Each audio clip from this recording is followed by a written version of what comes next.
Hello and welcome to the Price Academy, bite-sized history videos. This video is introducing Edgar Atheling, the boy contender to the throne. Edgar Atheling was the last male member of the royal house of Cerdic of Wessex. He was elected King of England by the Witan in 1066, but was never crowned. Edgar fought in one way or another for his right to be king until the time of the First Crusade. Edgar was born in the Kingdom of Hungary, which on this map is in dark green. His father, Edward the Exile, was son of Edmund Ironside and had spent most of his life in exile. Edward had been sent into exile after Edmund's death and the conquest of England by the Danish king Canute in 1016. Edgar's grandfather Edmund, his great-grandfather Ethelred the Unready, and great-great-grandfather were all kings of England before Canute took the crown. Edgar's mother was called Agatha, and he had two sisters, Margaret and Christina. Edmund Ironside's half-brother, Edward the Confessor, was the King of England in 1057, but he was also childless. He had recently become aware of the fact that his nephew was still alive, and summoned Edward back to England with his family to take up their place at court. Edgar, a mere child and the only surviving male member of the royal dynasty apart from the king, had competition for the throne from England's leading aristocrat Harold Godwinson, and also William Duke of Normandy, a distant cousin to Edward the Confessor, and Harold Hardrada, the King of Norway. When Edward the Confessor died in January 1066, Edgar was only 14 and too young to be an effective leader.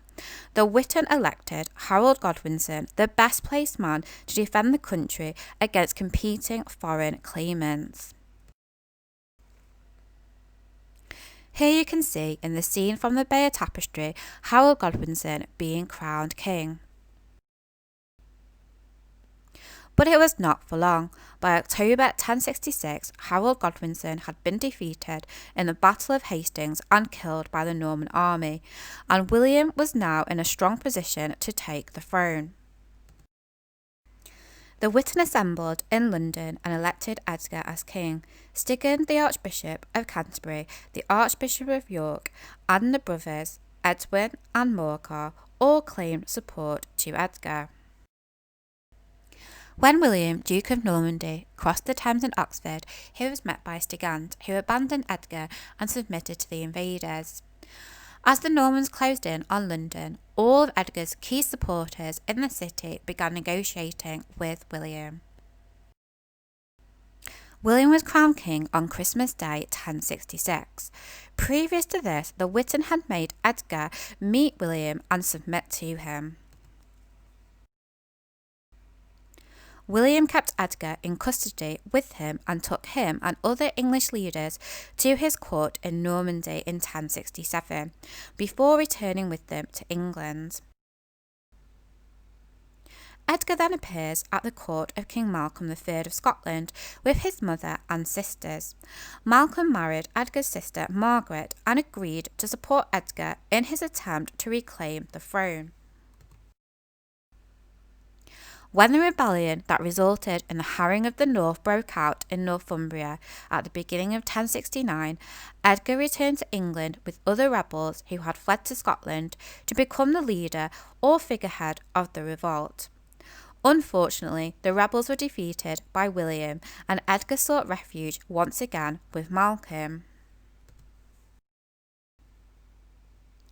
In the summer of 1069, King Sweyn of Denmark triggered a fresh wave of uprisings. Edgar sailed to the Humber to link up with the Danes and Northumbrian rebels. Edgar managed to take control of Northumbria until William bought off the Danes and Edgar returned to Scotland again. Edgar remained in Scotland until 1072, until William invaded and forced King Malcolm to submit to his overlordship and expel Edgar. Edgar went to Flanders to live with a count called Robert, who disliked the Normans. He returned to Scotland in 1074, but then received an offer from Philip I, King of France, who was also at odds with William. Philip offered him a castle and lands at the borders of Normandy, where he would be able to raid his enemies' homelands easily. Unfortunately for Edgar, this never materialised because a storm wrecked Edgar and his followers' ships off the English coast, and he was forced to make peace with William. In 1086, Edgar renounced his allegiance to the conqueror and took his retinue of men to Norman Apulia in Italy. The Domesday Book, compiled that year, recorded Edgar's ownership of only 2 small estates in Hertfordshire, probably as he was now living in Italy. After King William's death in 1087, Edgar supported William's eldest son, Robert Curthose, against his second son, William Rufus. Edgar was one of Robert's 3 principal advisors at the time. However, it was William Rufus who became the next king, William II. Robert waged war to overthrow him, but this ended in defeat in 1091. Edgar was deprived of lands which he had been granted by Robert as a result. The new King William turned his sights to Scotland and dealing with King Malcolm. Ongoing negotiations and disputes led to war, and in November 1093, at the Battle of Alnwick, Malcolm and his son Edward were killed. Some accounts say Edgar was a commander of an English fleet operating off the coast of Syria during the First Crusade, but the accuracy of this is unknown. Later in life, Edgar once again took the side of Robert Curthose in the internal struggles of the Norman dynasty, this time against Robert's younger brother, Henry I, now king. He was taken prisoner in the final defeat at the Battle of Tewkesbury in 1106, which resulted in Robert being in prison for the rest of his life. Edgar was pardoned and released by Henry. It is believed Edgar died in 1125, and there is no evidence he married or had any children, but he certainly led an eventful life. Don't forget, if you enjoyed this video, to like it and subscribe, or follow me at Twitter at LittleMissHistory81, at TanyaAlex38, or check out the new Facebook page at facebook.com/TanyaAlex38.